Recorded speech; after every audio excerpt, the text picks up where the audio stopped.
welcome to another episode of Mental Health Mondays. I am Ron. Sometimes you know me as Mr. Burden on the Educators Podcast, but this is Mental Health Mondays, and I am super excited because this is a crossover guest that I once had on my Educators Podcast, as well as I have been international as well by being on Teacher Talk Radio with my special guest.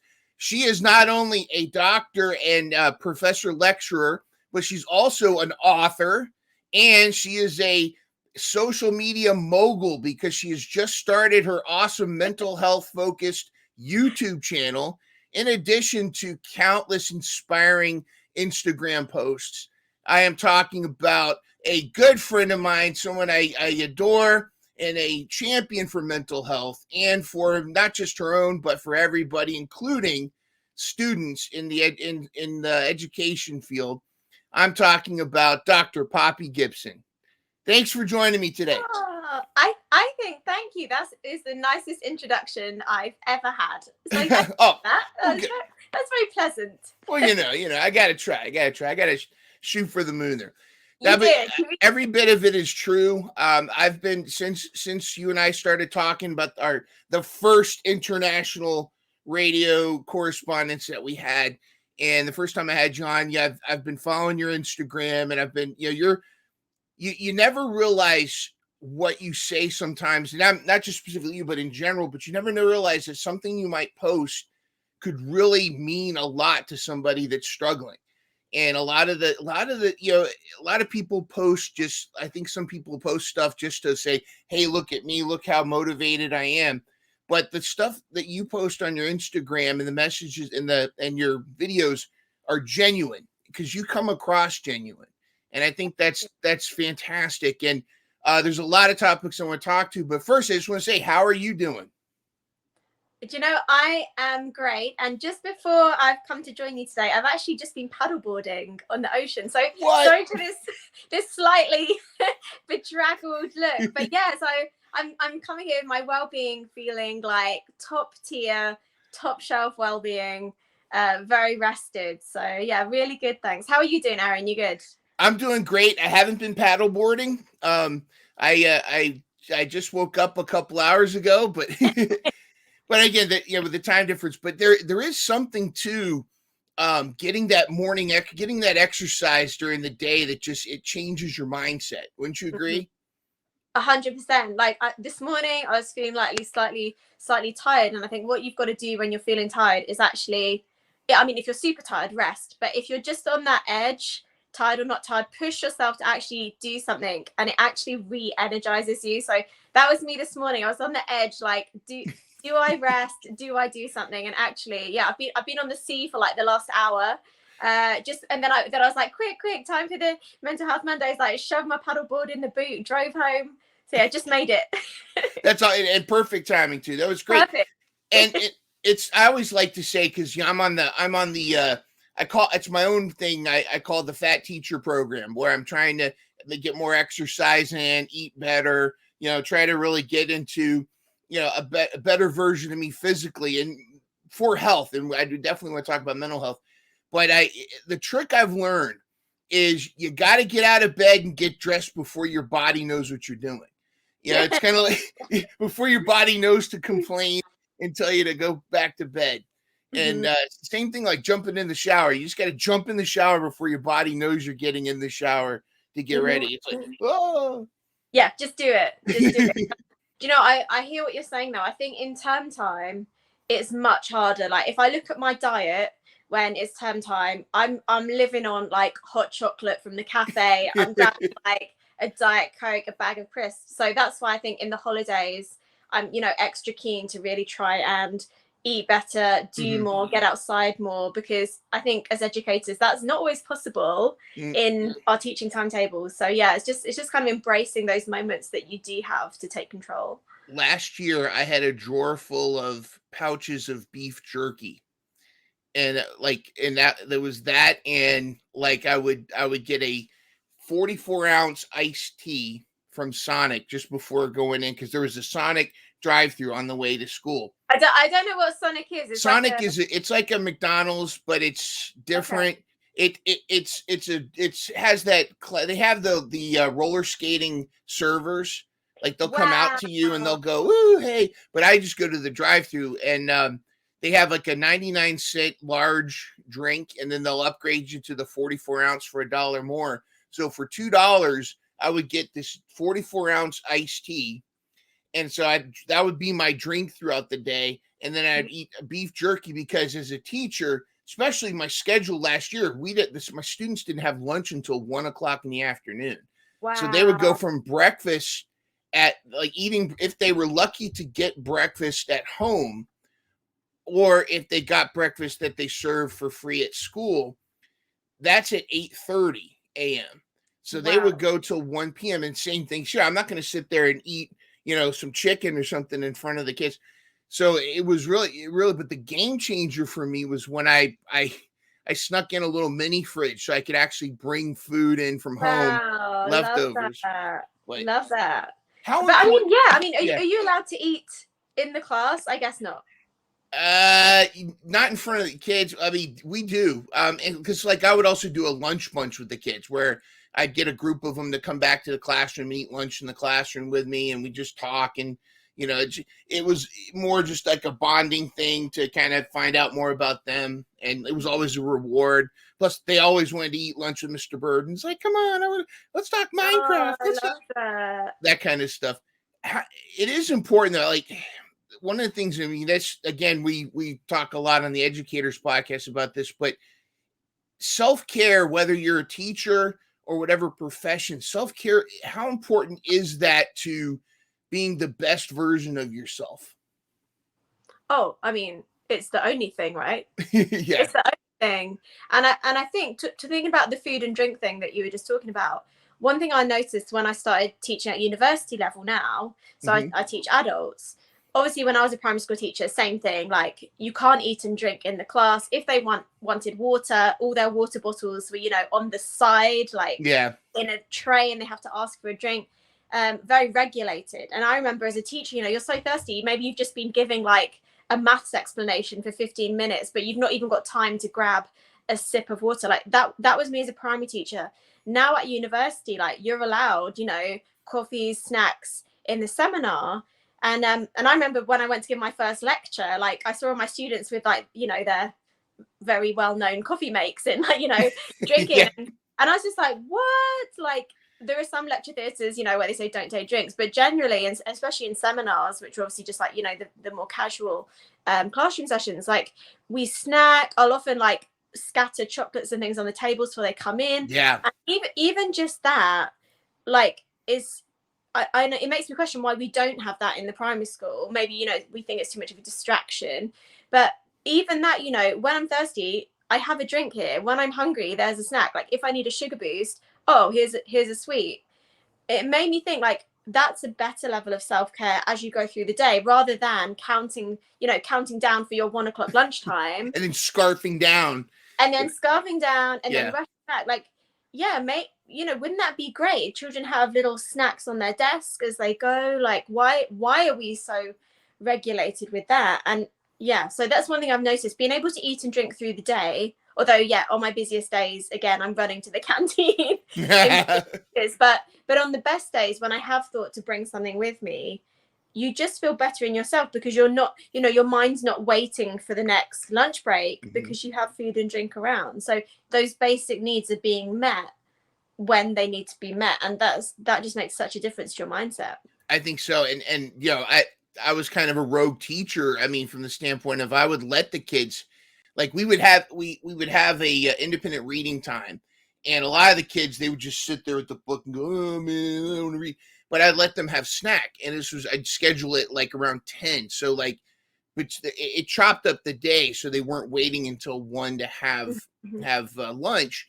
But if they didn't finish their snack after the independent reading, I didn't mind if they continued to eat it, or as long as it didn't interfere with their learning. And like, I let them have their water bottles by their desks, and as long as they weren't abusing it, I didn't mind if kids just needed to go to the bathroom, even if they really didn't have to go, they just needed to get up and move. Because I feel like, and again, I don't want to turn this into the Educators podcast, but a lot of times we're we're asking so much of the kids. We're asking kids to sit still for so long, when I don't think it's natural for kids to, to sit still. I try to have engaging lessons, but there's so much of the day you have to have them sitting and doing the work.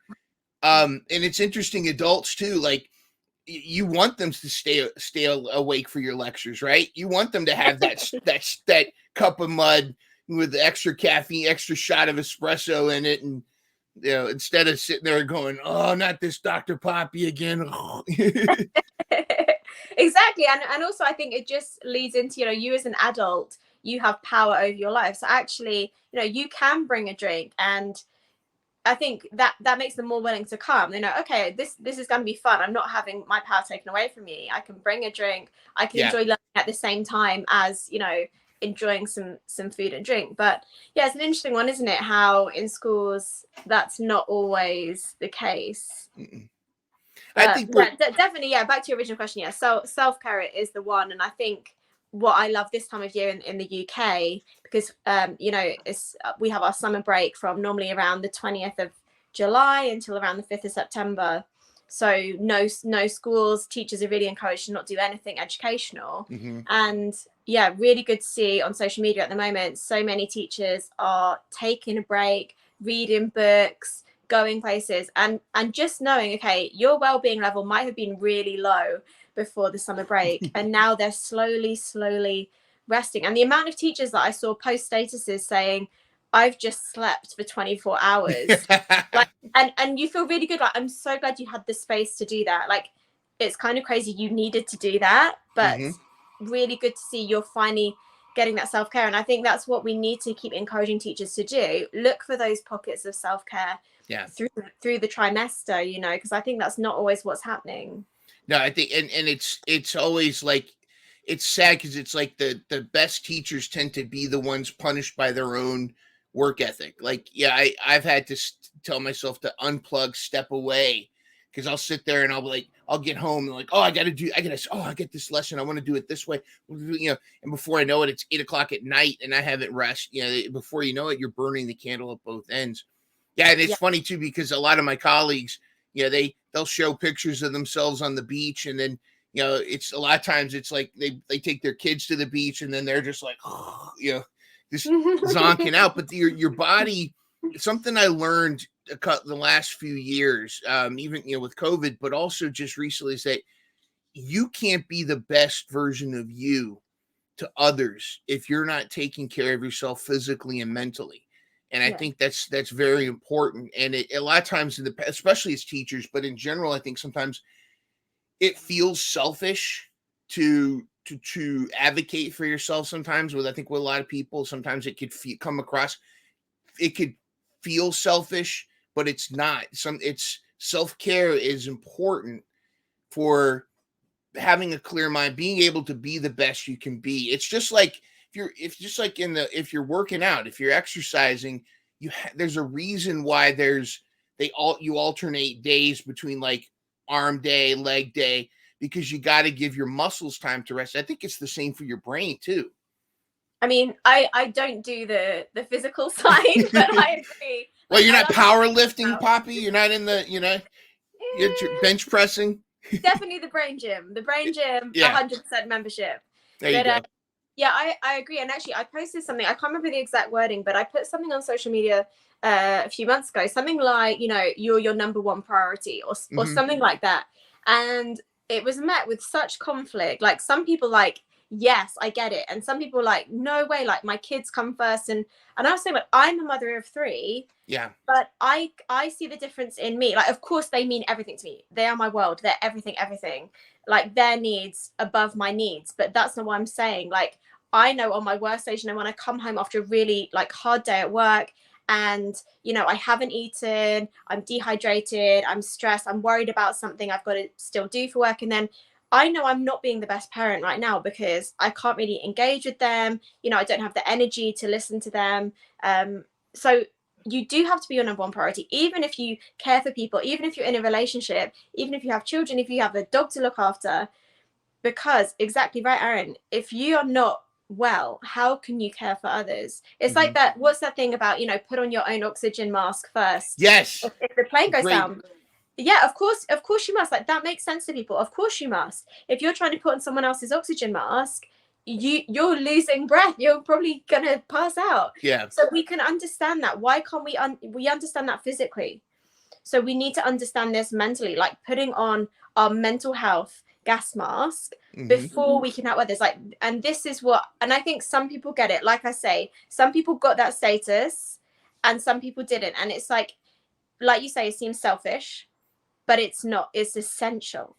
Yeah, and if you really can turn it around, like if you want to be the best mom or best parent for your kids, you've got to self-care. You got to take care of their superhero, because in their eyes, you're the superhero. And I think about when I was a kid, I always thought my parents knew everything and that there were these superhuman beings that were in charge of the world.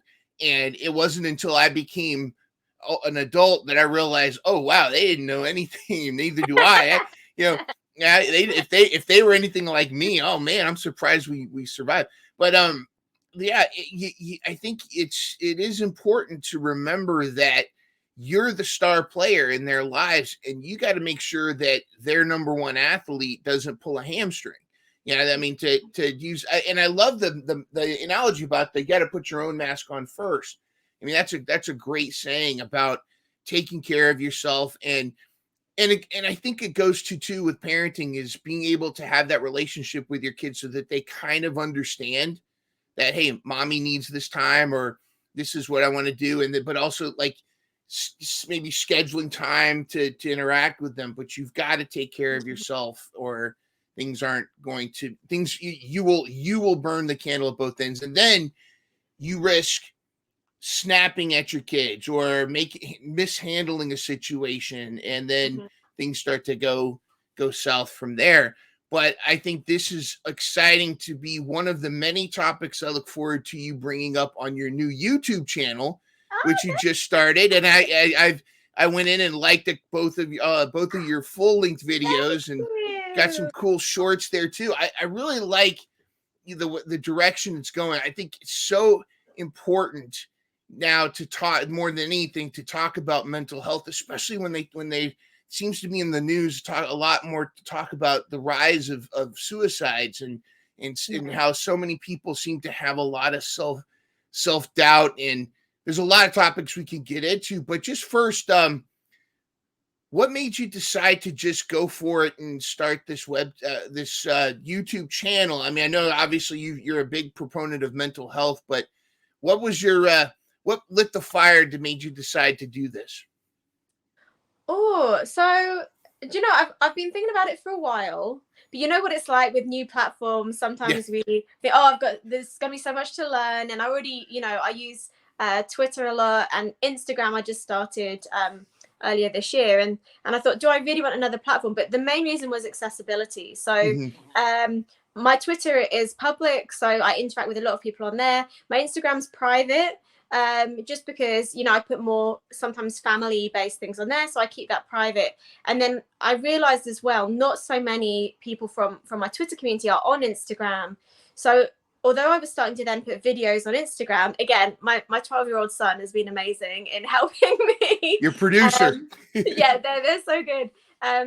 But I realized, like, a lot of people are saying on Twitter, come watch my video on Instagram, because on Twitter, obviously, you can only put short videos.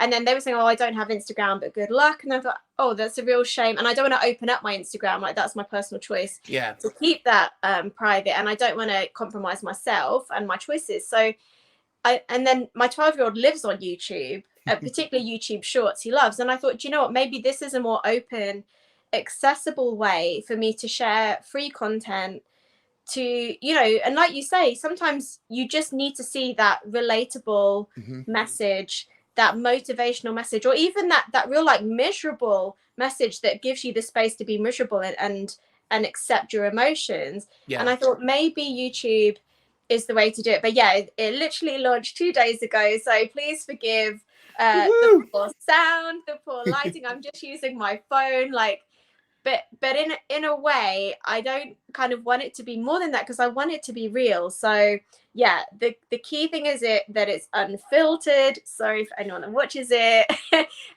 It's just me with no lighting, no filters, wanting to talk about mental health, and no nice outfits. You know, often on social media you want to put you in your best outfit in the nicest restaurant.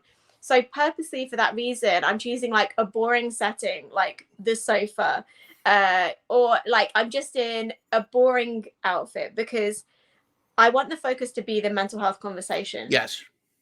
So that's kind of the vision, Aaron. So we'll see how it goes. But thanks so much for giving me 2 views at least. I appreciate it. Well, I know I'm one of many already. I've already looked at, there's several comments cheering you on. I know it's going to be successful just because of you know, I think you and I share a perspective on mental health, and we share a lot of why views. I'm here. What's that?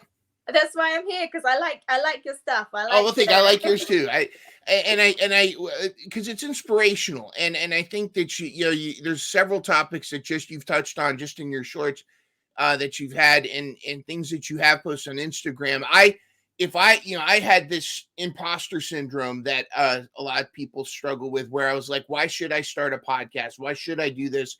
And then when you just say, I'm going to just do it, and it's not going to be perfect, but I'm going to do it the best. I'm just going to do it because I'm passionate about it.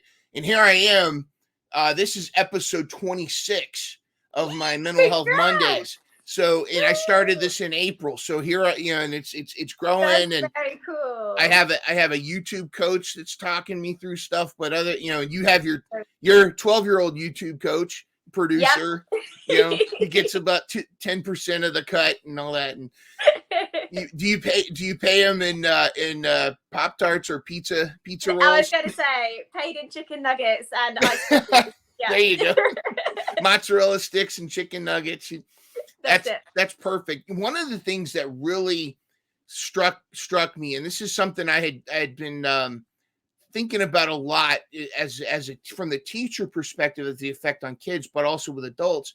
And you can't help but when you're a teacher and you're looking at these young versions of future adults, thinking about how they're going to turn out, how things that happen now are going to affect their future. And I don't know if you've heard of Bridget Fedesy, but she's a comedian journalist in the United States, and she now lives in Texas. She used to live in California, and she's got a show. She does a podcast called Walk-ins Welcome, where she talks to experts, and she also has like a comedy version of where she goes through the news and talks about, it's called Dumpster Fire, where she makes fun of a lot of stuff. But one of the things that she touched on was the TikTok and Instagram. Mostly TikTok came out with this ultra glam face filter, and it was like designed to like make you look like a supermodel, which when I used it, it just had my normal face. So I guess I'm, whatever. I guess it thinks I'm the pinnacle of beauty. But but in seriousness, what was interesting was I saw several videos posted where women would use this filter, and it would, they would have this gorgeous face, and then when they would take the filter off, it was their normal beautiful face.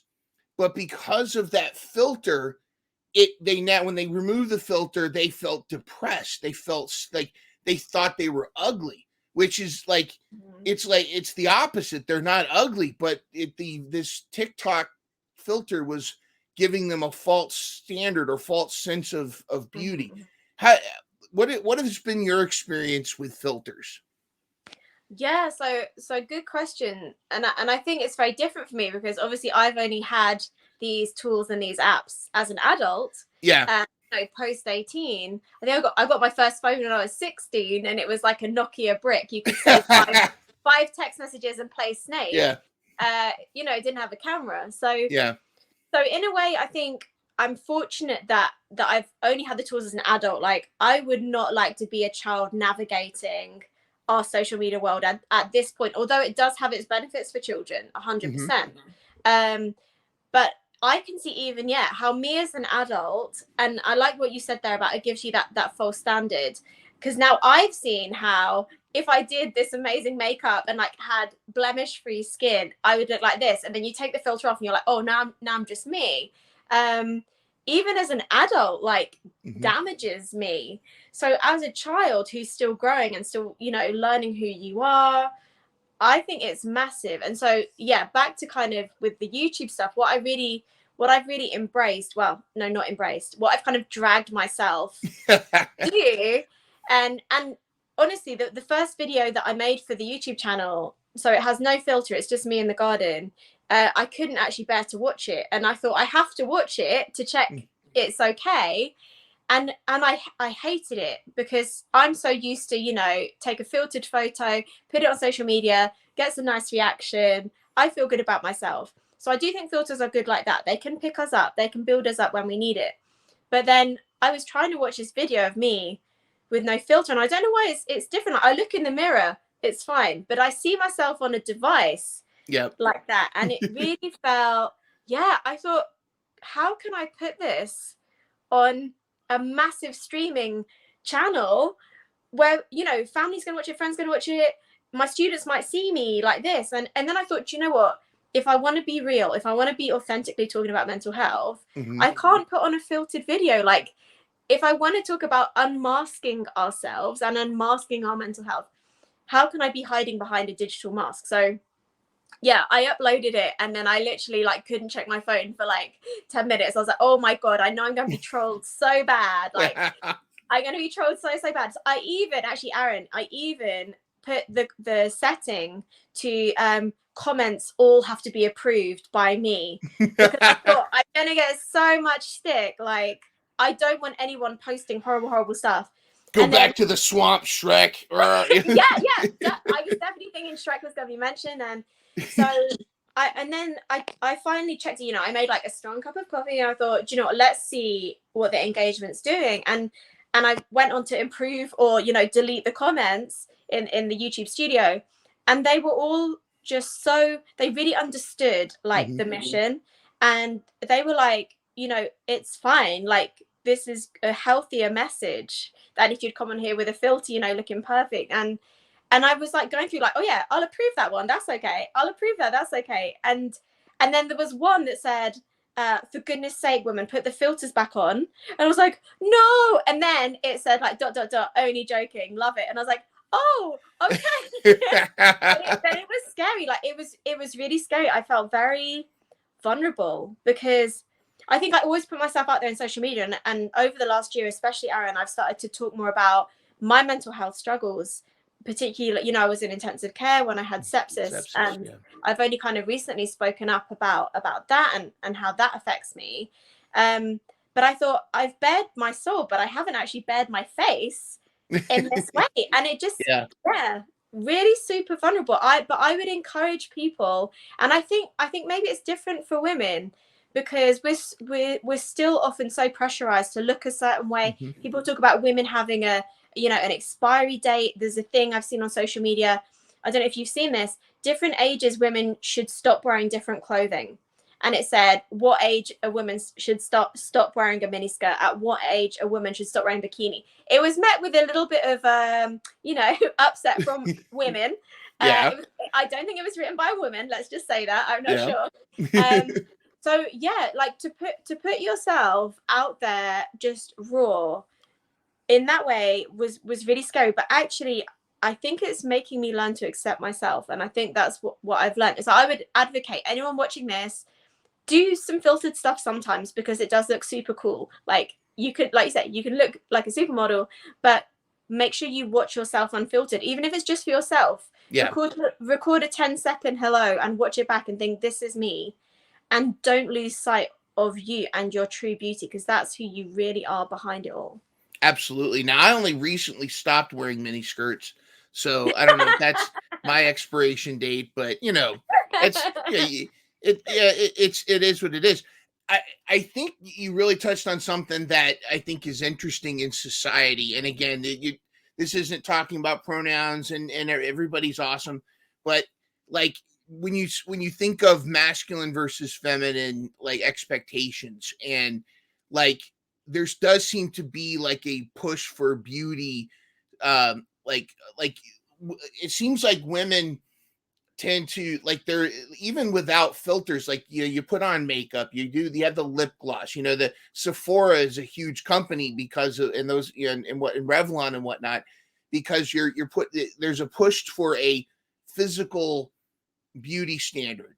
With men, there doesn't, well, I don't know, nowadays there's manscaping, so I guess there is a little bit of that, but I always think that with men there is a mask, but it's a deeds mask, or it's a like, not necessarily a physical face thing, but more like, hey, this is who I like. Look at the car that I'm driving, or look at the, a lot of times you'll see guys take pictures of themselves, with in the weight room with the big weights, or they're by this Lamborghini, or there's holding a fish. Yes, exactly. Or like that, like my uncle and my dad would take a picture, and they, the fish was this big. Oh, look at the fish we caught.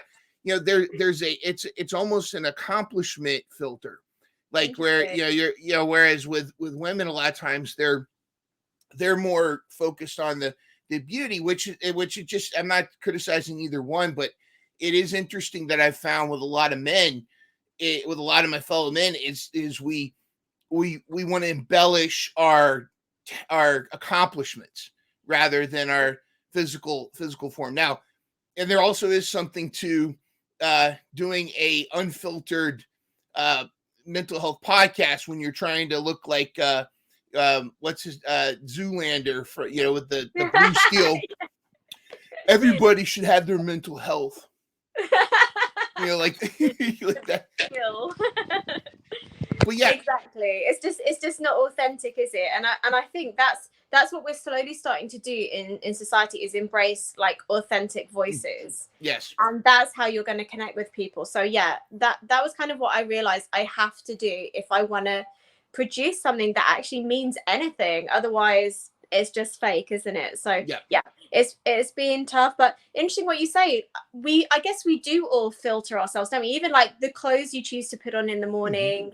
Like you say, every photo you take, every profile pic, it is from an angle or a certain background. Like, we do filter ourselves, but I think it's when we start moving into that digital filtering that we start to lose sight of reality. And that's what's important. Don't forget, like, draw the line in the sand of reality, and make sure you keep stepping back over it now and then. Like, don't lose sight. You're just a human. Like, technology has made us, it's opened up the world for us, which is amazing. But come back to actually, like we were saying, you need a snack sometimes. You need your 44-ounce iced tea. Like, you have the most basic needs. Like, we all go to the toilet. We all need to sleep. You're just a human. Don't lose sight of that. And I think that's what's important when we're in such a like technological world. Spend some time just you, away from a screen, away from anything. And I think that's why, for me, like the paddleboarding, yes, nature is my biggest restorer. Like, get out and touch grass. Touch grass. Like, if I've had a really tough day, I'll like just grab the dog, go for a walk, get outside, leave the phone at home. So when I went paddleboarding, and I'm getting better at this as well, I was like, I really want to take my phone and like take a selfie. And I was like, no, I'm going to leave my phone at home and just be present. And it's a shame I have no cool selfie to share with you now, but I was super present. I wasn't normally, if I take my phone on the paddleboard, I've got a little waterproof pouch. I'm having to put that in there. I'm worrying about that, but actually it just felt so free. I was like, I'm just going to go and take some time out, like, from life almost. So I think that's the other key, is embrace technology, but take a break, and take a real break. Leave the phone at home if you can. I mean, unless you have like a medical reason, you might not want to do that, but or put the phone in your bag and close the bag when you go to the coffee shop. Like, you don't need a photo of another iced coffee, don't photograph everything. And I think that's what I'm getting better at, and it actually makes you feel more alive. More like, and in the moment too, I think. Recently I see like my buddy of mine took his daughters to Taylor Swift, and cool. so many people, this is how they were watching the concert. It's like, no, put the phone down, and she's right there. Just enjoy the concert. And it's so important to unplug and to just get out there to, especially the more and more things like that filter or virtual reality starts to take up more and more of our space, we need to remember what reality is, and not give into this fictitious version of ourselves. I found it's funny because in my journey with mental health is when I was in my 20s, I thought, of course, when I was in my 20s, I thought I had the whole world all figured out. It was, I know everything. And then the world got out in the world and then it kicked my teeth in. And I'm like, oh, whoa, no, maybe I don't know what I'm talking about. But also, I think a lot of times, and I know with myself, when one tries to be somebody that they're not, or they try to live up to an expectation that they even think others want. Like there were a lot of things I would do or say to live up to an expectation that I thought people wanted me to be. And it wasn't until I actually did some self exploration that I realized, why not putting myself out there is scary, but this is who I am. And then what happens is the people that appreciate who you really are, you find those people, and then that's value because they don't like some pretend person. Mm-hmm. They like who you are. And then when I started doing the same for others, like I would go, well, this is who this person is. I'm not going to judge them to any other standard. This is who they are. And I started feeling a lot happier. I started having better relationships, better friendships, better professional relationships. And I was less angry. I would get, I think I was an angry young kid, like trying to, why isn't the world bending to my will? And now it's like, hey, things are pretty cool. Do you find that sometimes we try to live up to other people's or we want people to like us so bad that we put on kind of a filter, you think? Good question. Yeah, I guess as humans, like we want to be liked. This is why social media is taken off, because we want likes. Like yes, we want to be accepted. And I think what you're saying there is key, though. We need to be accepted by the right people. And actually, if you are putting on this fake version of yourself, you're probably going to attract the wrong people. Mm-hmm. If you're putting out an authentic version of yourself, you're probably going to find your tribe because yes, they're people that will actually connect with the authentic you. So I do think we put on a front, and I think you'll probably always put on a front. Like, if you look at the you when you're in the classroom, it's going to be different to the you when you're at home. They're different to you when you have to go to faculty meeting or leadership meeting, to you when you go out for a few drinks with some friends. So I mean, that's normal because we want to fit in, as humans, we want to fit in. So we are a bit like chameleon-like in that way. That's true. Yeah. You don't want to, like, when you're at a faculty meeting, be like, hey, everybody. You don't want to be your true loose self. Yeah. I've had to bite my tongue in several staff meetings. Exactly. But sometimes that's good. Yeah. Sometimes you need a little filter. But it's just that if you look at the majority of how you behave, that this should be a thread, like a golden thread. This is me. Sometimes we tweak, and that's necessary. But generally, if you're living your core values, and what I think it's kind of like, when, say, like in your classroom, two children have a little altercation, an argument, and one's not telling the truth, and then how their story changes, and then you slowly figure out this wasn't the true story because they've forgotten what they said, and then they've forgotten they've had to change it. So I think as well, it takes the pressure off you from trying to remember like the fake self you're trying to keep up. Like, don't be that kid who's telling a fake story. Be the person who's telling the authentic story, and then instantly you're lighter because you're just being you. Like, it's really freeing actually to just be you. And like you say, some of it's just in our imagination. We think we need to act away, but actually just be you and see how it goes. All right, we're going to take a quick break from solving all of the world's problems to tell you about a good friend of mine and a service she's offering. Are you tired of feeling like your dream financial future is out of reach? Are you struggling with overwhelming debt, trying to pay off your home early, or simply wanting to give more? Well, my good friend Vanessa Rutter Jackson is here to help. An educator and military veteran, Vanessa is here to guide you through the confusion and make your dream financial future a reality. With her certified financial coaching services, she'll help you create a personalized plan that sets you up to win with money. As an educator and a mother of two, Vanessa understands the challenges of scraping by and stretching paychecks. She's been there, and she knows how to navigate the financial landscape to help you thrive. Don't let financial stress hold you back any longer. Take the first step towards financial freedom today with Rudder Jackson Financial Coaching.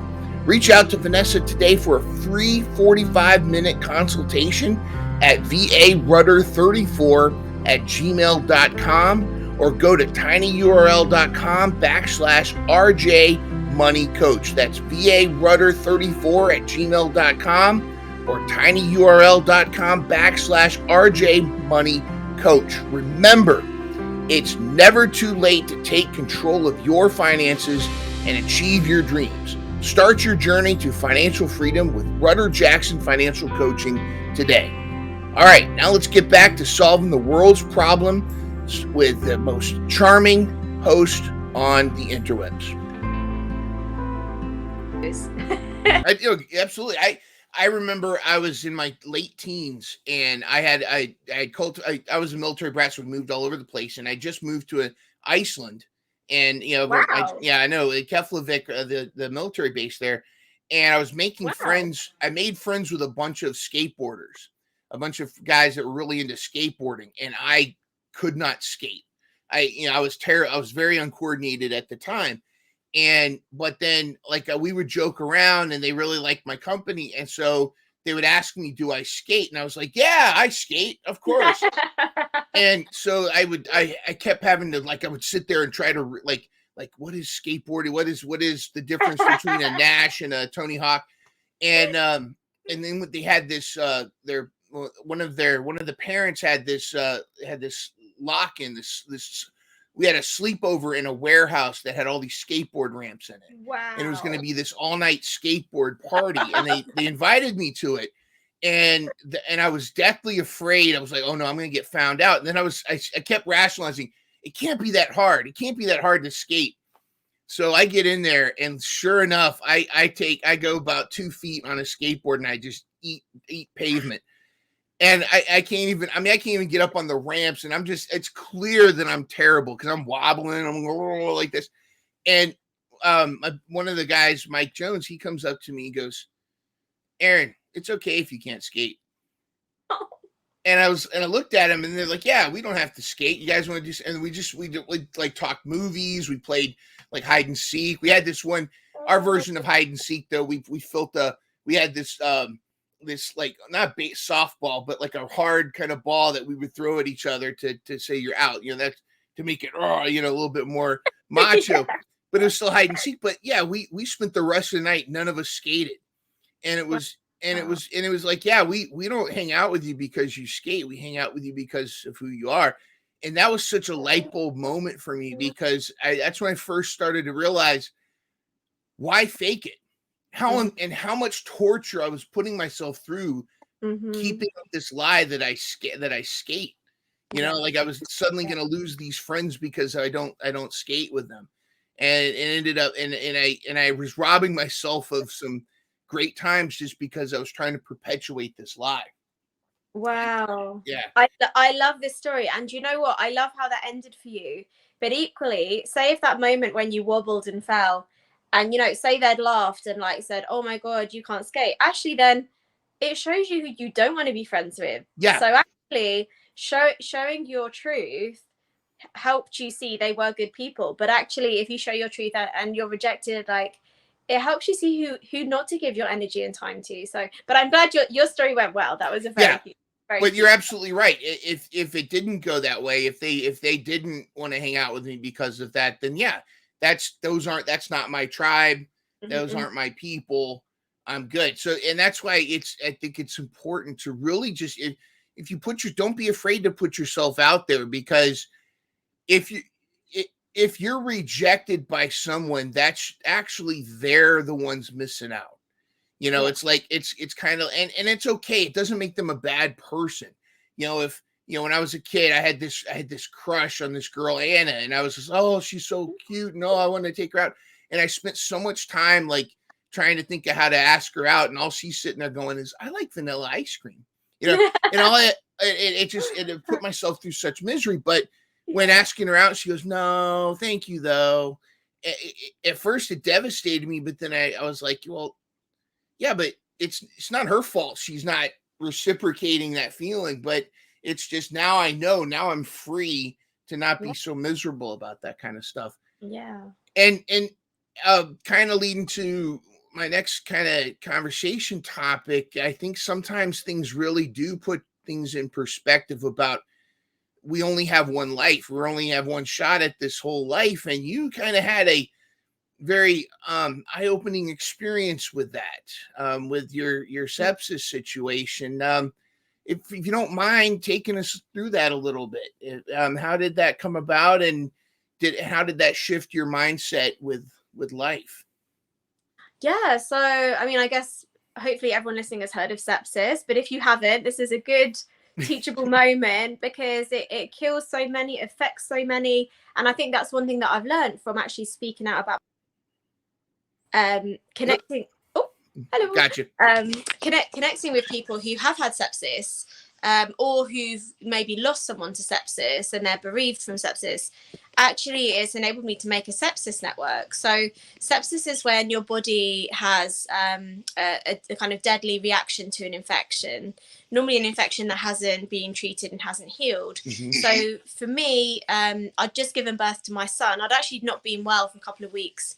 It was my second son. So I'd been through pregnancy before, which was fine. And then I went through my second pregnancy, and the last couple of weeks I felt very unwell. They sent me for a scan. They thought it was pneumonia because they could see a shadow. So in a nutshell, really, I was treated for pneumonia for 2 weeks. I didn't feel any better. And then after my son was born, I went into septic shock. So this is where you'll kind of have seizures, low blood pressure, very high spike in temperature. So these are all things to look out for. I didn't know it was sepsis. I didn't know what sepsis was. So I went to the hospital. And again, to cut a long story even shorter, I went into intensive care. So I'm not sure what that's called in America. Yeah, ICU. ICU, yeah. So thing. So into intensive care, which is where they put and I saw a tiny scar. You can see they put a wire in through to your heart, through your neck, hooked up to drips, and another wire through my wrist. And it's kind of the step before life support machine.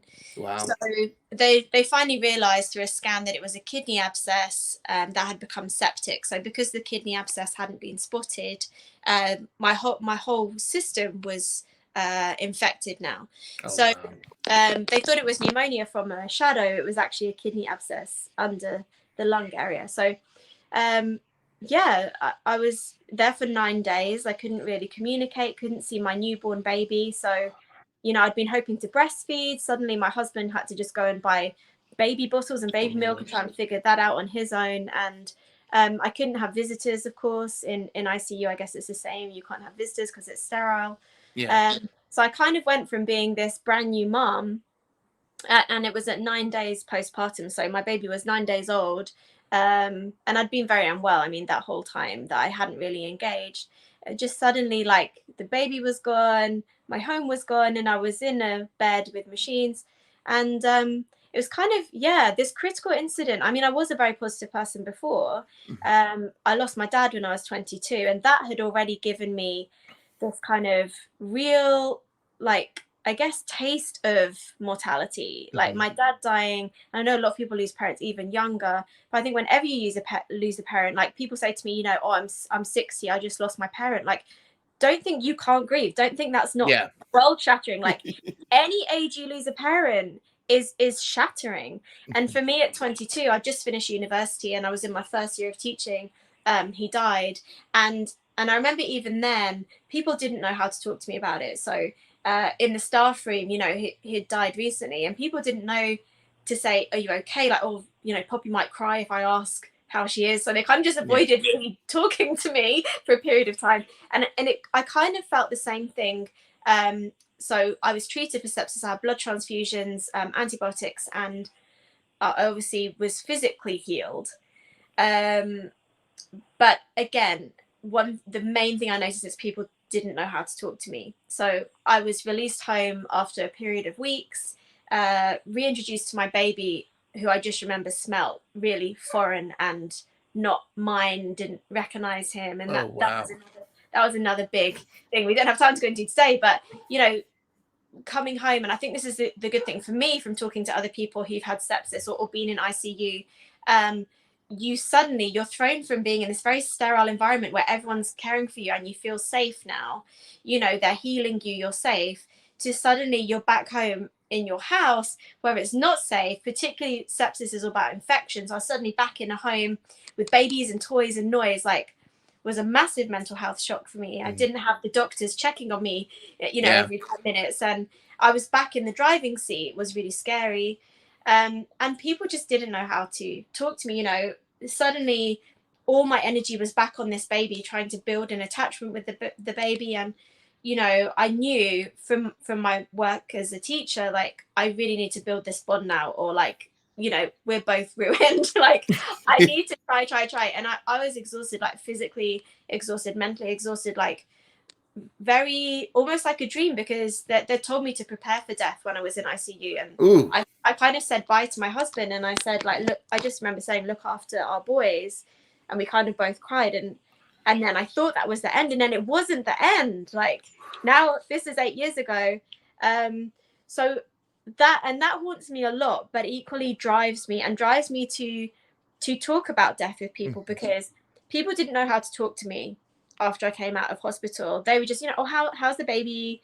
And it was like, oh yeah, that's safer. Let's talk about the cute baby. You know, let's not talk about the struggles with the baby. Let's just talk about the cute baby. Could you sense that they were avoiding it? Like, could you sense that they were kind of dancing around the issue when they talked to you? And I think, don't we all, you know, Yeah.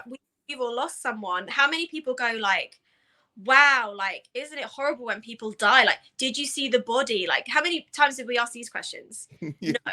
But how many times did we just, you know, say, I'm sorry for your loss? Like, that's not really giving the space we need to talk about grief and death. And I think a lot of people were like, oh, like, let's just say, oh yeah, you're out of hospital, you're back, you're fine. But we know that although physical scars and, you know, physical illness can heal quicker, it's that mental recovery that takes longer, and sometimes a lifetime. Yeah. So, and I think, you know, it's only, this was 8 years ago. My son's now 8. And he's amazing. He's a miracle. But it's only really I would say the last 12 months that I've started talking about it. And I think it's actually been valuable for me, and hopefully it's been valuable for others to have the space. And I think that's what I love about social media. Well, like, say, obviously connecting with you has been amazing. And things like this, your podcast, like, they give space. And that's what we need to use social media to do, to give space, to connect, and to have these conversations. Because if we just say, you know, how are you? Oh, I'm fine. That's not really addressing the issue. And so, yeah, so since then, it's kind of just been, you know, we all have good days and bad days. And I think for me, I have amazing days where I'm like, yay, like, I didn't die. That's really cool. Like, I got a second chance. And then I just have really rubbish days where I'm like, I just remember it so vividly. And I think our brains are really strange like that. They remember, you know, the fact you told that story so vividly in that warehouse of that horrible moment, which for you as a kid, that's, you know, that's really a pivotal moment where you were on that skateboard and you couldn't skate and you thought, this is it. Like, our brain can remember these bad things so well. And so on my bad days, like, I remember the bad things really well. Like, part of sepsis is you hallucinate. So I thought the one nurse was trying to kill me, and every time she came to hang up my my drip, my IV bag, I thought it was poison. But at this point I couldn't communicate, and so I just used to try and like smile at her like she'd come. And none of this might even be real because my brain was pretty messed up. But yeah, I remember there was this nurse with short hair, and like I'd see her like, oh no, it's her, and she'd be hanging up the drip, and I'd just try and like smile and think, if she thinks I'm nice, she might not hang the poison up. Like, that's so crazy. And I've learned since that actually most people in intensive care, in ICU, actually do hallucinate. Like, it's your body's kind of shutting down. So yeah, like on the worst days, I'm back there like imagining this nurse is coming to kill me, and like it sounds crazy now to tell you here on this, happy podcast on a happy Monday, like, but it's amazing how vivid that still is to me 8 years later, and that fear, like, God, this is the end. But in a way it's made me just really want to help others, and so we can all have the best life. Because back to your original point about 10 minutes ago, we do only have one life. We do. And other people, obviously people have religious beliefs that other things might happen to us when we die, but for me, being in intensive care, I thought that will be the end. Once my body dies, I think my energy will go somewhere, but this body will be dead. And that's a really scary thought. And so actually it's made me want to make the most of this time. And I think, although if you haven't had a brush with death, and I hope most people listening haven't, you probably don't really want to accept that you're mortal. How often do you talk about your funeral plans? I mean, I know we all get a bit morbid sometimes and we think this will be my funeral song, like I want people to wear black, I want people to wear colors or whatever. But generally, have you told people what you want to happen to your body after you die? Have you spoken about burial or cremation, or have you had these conversations? We could all die at any point, you could die at any moment. Have you had those conversations or not? And sometimes, again, it's back to the fact we don't want to upset people. But if we don't have those conversations now, then when, Yeah, exactly.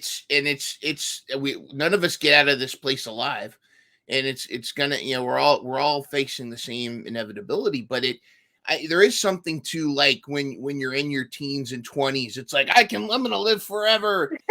That's when we do our stupidest stuff too. That's when we we stand on top of a car while our buddy's driving, or we do these stupid things like, I don't know what's gonna happen. Did you do that? I can't confirm or deny that, but surf, little street surfing. But no, but here's the thing: uncoordinated me didn't last long on the top of that thing. But in all seriousness, though, like, I think we do a lot of things to avoid that topic, the finality of death, and when we lose a loved one, it really takes a toll on us, and I think a lot of times we avoid the topic of our own mortality because it's too much sometimes for people to handle. But I think a lot of people get so busy with life, they get in their routines, and I find it interesting that we tend to get really upset about stuff that really in the long term doesn't really matter. But then we barely talk about the stuff that really does matter. Yeah. And I think that what I love about platforms like this is, I think this is the stuff that we really need to kind of put out there. And like, we recently had to put one of our pets down. I know you lost your pug friend there a while back, and people, I think there's some folks that don't understand that a pet is a part of your family. Yeah. They do, and losing a pet is a lot of times is like losing a family member. I'm so sorry. Who was it? If you our dog Nana. It was actually my dad's golden retriever, but she was kind of like, we used to joke, she was my sister, because she's my dad's kid, and she's adorable to the last. She always was. She had this adorable face, and anytime you were eating, she'd come over to the dinner table and just go like, "Here's your food." She'll go, "Oh," like that. And when she met my wife for the first time, Deb was great. My wife Deb is great with her, and she would and Deb was living in Chicago at the time. We weren't married yet. And she flew in from Chicago late at night. It was 2 a.m. And she came. We came into my parents' house, and she got up. And as soon as she saw Deb, she was like, "Arr, arr, arr," so excited to see her, and it was all great. And losing her has had such an effect on my father, because it's like losing a daughter.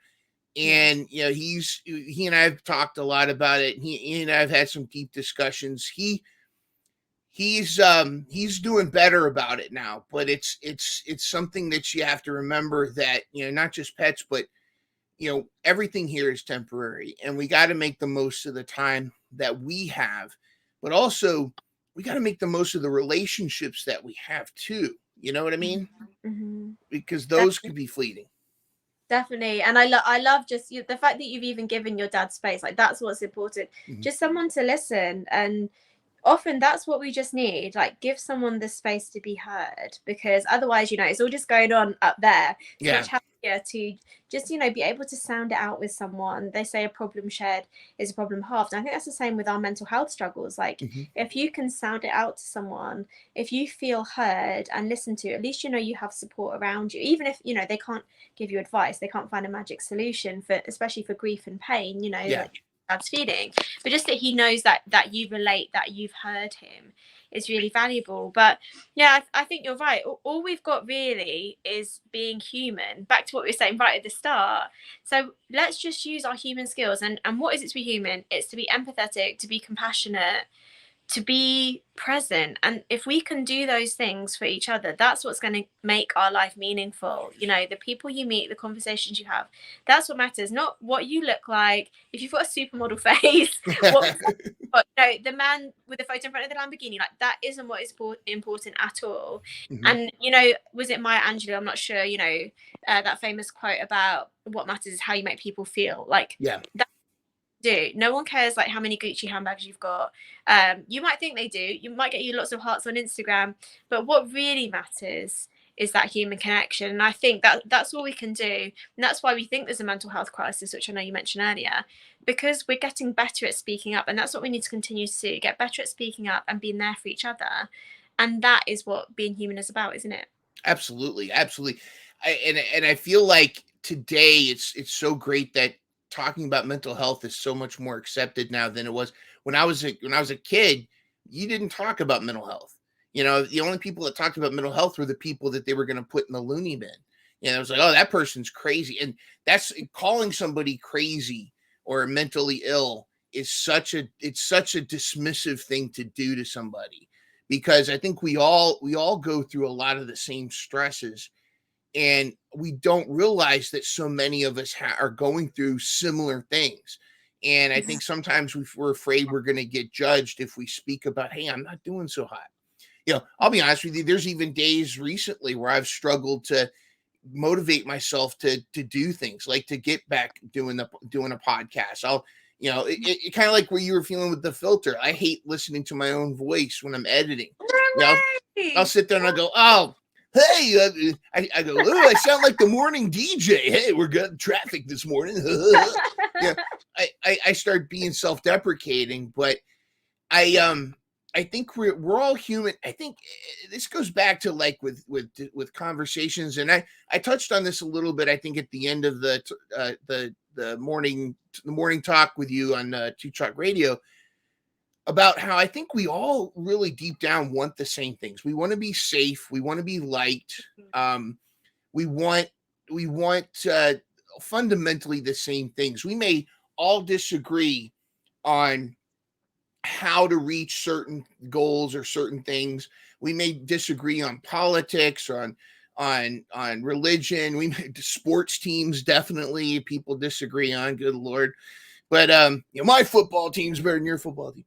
But I think that when we stop and we listen to each other and really try to like put ourselves, not the cliche of put ourselves in other people's shoes, but to really just kind of listen and then in turn be genuine with them.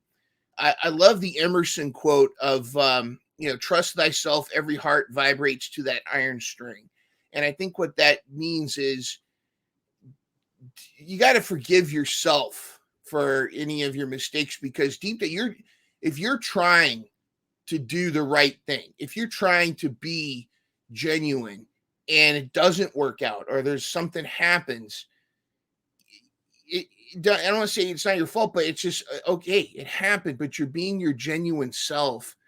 And I think there needs to be some self-forgiveness. And I think that's something a lot of us struggle with, is like, I'll sit there in the shower and all of a sudden I'll remember some stupid thing I said to somebody in 6th grade, that embarrassed me in front of a bunch of kids. And I'm like, oh, why did I say that? why am I, that's going back to that. Why we remember these let things. That go. Yeah, let it go, man. But but in seriousness, I think a lot of times we need to cut ourselves some slack. We need to cut each other some slack. I think we do a lot. We would do a lot better in our society if we listened more. And I don't think like people, because like I love my dad. He has some very interesting political views and theories, and sometimes he gets into it with some of my family members that are kind of over here, and it's almost like a gotcha thing where I'm like, why don't we just listen? Neither one of you are dumb people. Neither one of you are idiots. You're both very smart people, but you both have come to very different points of view on certain things. Why not have the discussion to find out how you got to that point?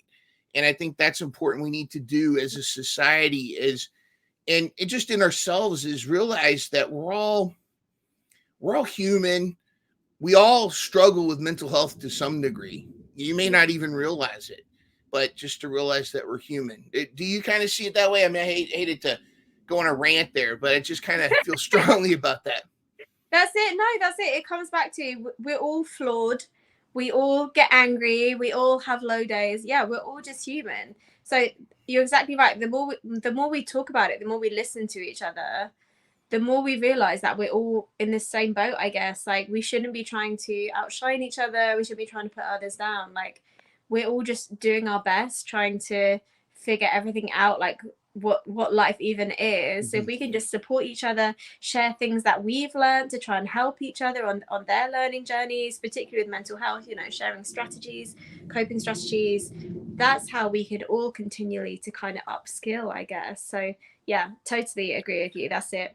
And I got to say, I love the appearance of Dr. Nova also on some of your videos. Dr. Nova had a great comment at the end of your first video right there. How's Dr. Nova's mental health? Her mental health is great. It was actually her birthday recently. So happy birthday. She's too. Thank you. So yeah, she's great. She's, just loving life.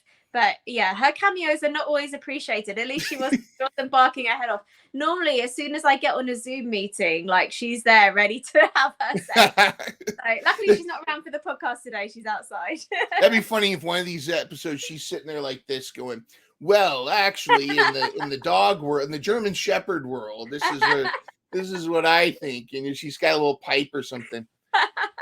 I would put it past her. My friend George is obsessed with those dog buttons. Like, I think she's seen it on TikTok where they teach dogs to talk using the talking buttons. She keeps going, get them for Nova. We're like, no, like, she has enough influence in my life. I don't know if be able to speak human English language. Like, no, we're fine. We're good. I understand her enough. I don't need, her kind of. Although maybe if she could help share out taking part in some of the podcasts, that would be great. Yeah, dog talk, or she'll just like the daily bark or something like that, the weekly bark, something like that. She probably took more sense than me. So bark, bark, bark, bark. Congratulations on being an author. How does that feel? Thanks. Yeah, great. And again, it's just back to let's just keep sharing voices, I guess. And I think. I just feel privileged to be able to communicate and to be heard by different people. So yeah, that's it. Just finding different ways. Some people love books, some people prefer YouTube videos. So it's just kind of finding different ways to reach different people. And that's why, really, if we can each spread ourselves over different platforms, that's how we're going to have the biggest outreach, hopefully. But yeah, it does feel cool. When I was 10, I said I want to be a famous writer. So maybe not famous, but I'm a writer officially. So well, it's successful. Let's go with the successful writer. How about that? Hey, speaking of Dr. Nova, there she is. What a good girl. What a good girl. And I think it's important. I think we can all lift each other up. I think that's important too. Everything when someone's starting something new, I'm going to do everything I can to lift up your YouTube channel and get you going. I think you already have a huge... I will keep spreading your good podcast and your good words. So thank you. I appreciate your support overseas. Yes, that's right. But isn't it interesting though how similar like, even we're two different countries across an ocean, yet a lot of us going through the same kind of things, like with mental health, with, just because we're both human. And I think that's very interesting. Well, Poppy, this has been a privilege. Cheers to you. Yeah. I haven't. I feel like I should have a nice British cup of tea. Just I'll raise a pinky. Pinky's out. But this has been fantastic. I really hope to have you back on again. Let's continue this correspondence. And any words of encouragement that you already do on your Instagram and YouTube and Twitter. Any words of encouragement for people out there? Oh, final words. I feel like Jerry Springer. Yes, final thoughts. Final thoughts. I guess, do you know what? I think boiling down everything we've said today, I think that famous phrase, "You are enough," right? Because you are enough. And you can always do more and learn more, but whatever you are enough. Like, just being you, just being here in the world, you're making a difference. So just take the pressure off. Just be yourself, because you are enough. You are enough. I love that. And with that, on behalf of Dr. Poppy Gibson and Dr. Nova Gibson, this has been A.A. Ron Burden. Here at the last minute. Yeah, that's perfect. Perfect timed cameo. Thank you for tuning in. And all of her socials will be here. Go check out, like, share, and subscribe. Dr. Poppy Gibson. If you want that dose of positivity and realistic positivity, which maybe that'd be a topic we can talk about next time, is the difference between... I like that. Yeah, we'll put that in the diary for next time. Yep, exactly. Have a great one, and we'll talk to you again soon.